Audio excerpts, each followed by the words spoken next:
안녕하세요. 이영우 목사의 힐링 칼럼 시간입니다. 한동안 쉬었다가 다시 시작하게 되었군요. 오늘은 아름다운 동반자라는 제목으로 잠시 말씀을 드리려고 합니다. 미국의 한 시골에서 장례식이 있었습니다. 장례식 중에서 가장 중요한 추도사를 목사가 할 차례가 되었습니다. 목사님은 고인이 되신 분인 정직했고 아내에게는 다정하고 헌신적이었으며 자녀들에게는 자상하시고 몹시 따뜻한 분이었다고 길고 긴 찬사를 늘어놓았습니다. 목사님이 고인에 대한 찬사를 계속할 때마다 미망인은 앞자리에 앉아서 가볍게 고개를 좌우로 흔들었습니다. 하지만 목사님은 생각해낼 수 있는 모든 찬사를 동원해서 고인이 얼마나 훌륭한 남편이었고 아버지였는가를 최고의 찬사로 이어나갔습니다. 그러자 고개를 가볍게 좌우로 흔들던 미망인이 드디어 옆에 있는 딸에게 속삭였습니다. 얘야, 너 관 안에 누워 있는 사람이 네 아버지인지 확인하고 오너라. 남들은 뭐라고 하든지 남편에 대해서 잘 아는 가족을 속일 수는 없다는 그런 뜻입니다. 가족에게 인정받는 남편과 아내가 되어야 하겠습니다. 5월은 가정의 달이죠. 어버이 주일이 있고 어린이 주일이 있고 둘이 하나가 된다는 부부의 날도 21일에 있었습니다. 왜 이렇게 5월 달에 가정에 대한 날들을 정한 것일까요? 그것은 그만큼 가정이 소중하기 때문입니다. 하나님께서 만물을 만드신 뒤에 가정을 에덴 동산에 만들어 주시고 행복하게 살라고 말씀하셨습니다.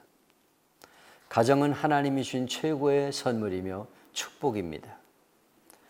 현대인에게 있어서 가장 큰 위기가 있다면 그것은 가정의 위기입니다. 수많은 가정들이 사탄의 역사로 파괴됩니다.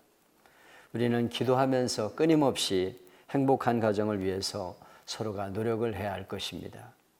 자칫 방심하면 순간적으로 무너질 수 있기 때문이죠. 연탄길 이철화님의 글에 나오는 감동적인 부부사랑의 이야기를 하나 말씀드리겠습니다. 친구의 결혼식 날 교회는 많은 사람들로 붐볐습니다. 태환도 많은 사람들 틈에서 그 모습을 지켜보고 있었습니다. 사회자의 인사말이 끝나고 신랑이 입장했습니다. 그리고 신부의 입장을 알리는 피아노 소리가 들리자 술렁거리던 식장 안이 갑자기 조용해졌습니다. 사람들은 고개를 돌려 신부가 들어오는 입구 쪽을 바라보았습니다.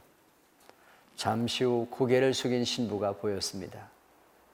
다리가 불편한 신부는 아버지의 손을 잡고 한 걸음 한 걸음 조심스럽게 들어왔습니다. 중심을 잡으려고 안간힘을 썼지만 느리게 연주되는 신피아노의 반주에도 신부는 발을 맞추지를 못했습니다. 쓰러질 듯 한 발 한 발 내밀던 신부는 그만 중심을 잃고 넘어지고 말았습니다. 안타까워하는 탄식 소리로 식장 안은 술렁거렸습니다. 신부를 일으켜 세우는 신부의 아버지 눈에는 눈물이 글썽거렸습니다. 잠시 후 신랑 신부 두 사람은 주례를 향해 마주섰습니다. 태화는 그때 세상에서 가장 아름다운 모습을 보았습니다. 신랑이 자기 한쪽 발을 신부의 웨딩드레스 밑으로 살며시 넣고는 신부의 짧은 왼쪽 발을 자기의 발로 떠받치고 있는 것이었습니다. 신랑은 중심을 잡으려고 신부보다 더 많이 흔들리고 있었습니다. 며칠 후 태화는 그 친구의 집으로 갔습니다. 친구가 새들어 살고 있는 집의 대문은 빨갛게 녹이 슬어 있었습니다. 결혼 사진 속의 신랑 신부는 아름다웠습니다. 하지만 그들이 입고 있는 예복은 몹시 초라했습니다. 결혼식 날 신랑은 낡은 양복에 뒤축이 다 다른 구두를 신고 있었습니다. 신부가 입고 있는 빛바랜 웨딩드레스도 사진관에서 값싸게 빌려온 것이었습니다.